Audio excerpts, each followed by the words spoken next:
We got new body cam footage after Secret Service killed the gunman at Trump's rally, appearing to confirm agents were warned before the assassination attempt. Listen. Yes, that they sent yes, Beaver County sniper seen and sent the pictures out. This is him. Okay. That's the sniper that sent the original pictures and seen him come from the bike and set the book back down and then lost sight of him. Okay. He's the one that sent the pictures out. I don't know if you got the same ones I did. I think I did, yeah. He's like got his glasses on. So we had the picture of that. I got that. Okay, and then this is his bike with the stuff. And our sniper seen him walking away from that, I believe. Okay. But he would be right inside that window. He's the one that physically seen this, sent the pictures, and called it out. Okay. Our snipers, those snipers, I guess, with Secret Service. This is FBI Director Christopher Wray, set to appear before the House Judiciary Committee today. You got Florida Senator Marco Rubio. Senator, we got this footage. You're going to get a lot more when you saw everyone with their cell phones out. What does that tell you? It's a massive failure. Look, a sniper from a rooftop is a known vulnerability in general. I think it's a known vulnerability of these outside rallies that was known to the Secret Service, that was known to law enforcement agencies. The problem is if you're not providing them enough personnel, they have to outsource the perimeter. And the less people they have, the more they have to outsource to local law enforcement. I also think it's stunning that in an event like this, of a major, of the leading Republican, obviously the Republican nominee now, a former president, and someone we know is being targeted by a foreign government for assassination, I think it's amazing that the way they were communicating with each other is taking pictures on a cell phone and distributing it to a, some sort of text messaging group. That's the way we are communicating instead of in real time. This was a massive systemic failure, and we are lucky that the person who took this shot, the shooter, was not some professionally trained assassin. If it had been, we would have had a very different, much more tragic outcome.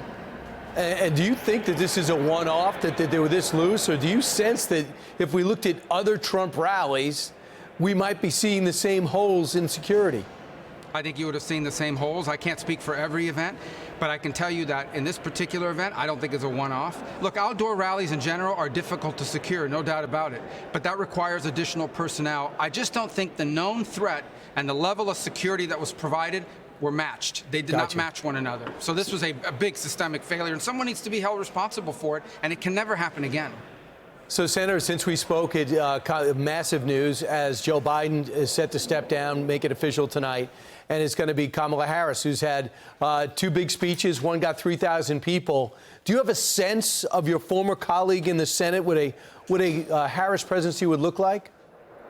Yeah, look, I mean, Joe Biden, liberals rented Joe Biden. The left wing of the party, he was a rental. His career had not really been that of a radical leftist, but he was useful to them because he got in office, frankly didn't know what was going on, and it gave the leftists in the shadow government a lot of runway to do whatever they wanted. Kamala Harris is not a rental. She is owned by the left. She is a product of the left wing of the Democratic Party. When you talk about whether it's defunding ICE, getting rid of ICE, defunding the police, single-payer health care for the. I know she changed her positions when she became the vice presidential nominee, but these are the things she fought for and stood for and voted for when she was a senator, and that's what she'll do when she's president. She is a committed California left-wing Democrat, and she will be the most radically left president this country would ever have if she were elected. So I think that is really the core of this case. She'll be worse than Biden. She'll be worse than Biden because she actually fully believes these things and will make them priorities.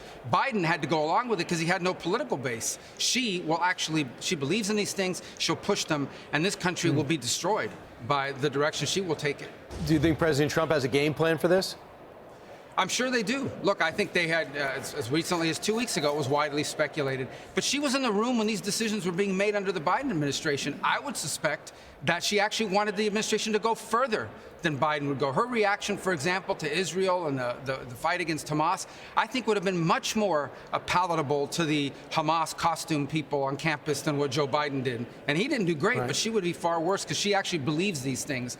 And so I think now she's going to have the opportunity. She'll hide it during the campaign, and the media will do everything they can to boost her. But in the end, she's a radical California left-winger, and people need to know that about her record. We're about to find out, and we have the Prime Minister of Israel addressing a joint session of Congress today. I know you'll be there, but many Democrats will not, including the Vice President. Senator Marco Rubio, thanks so much.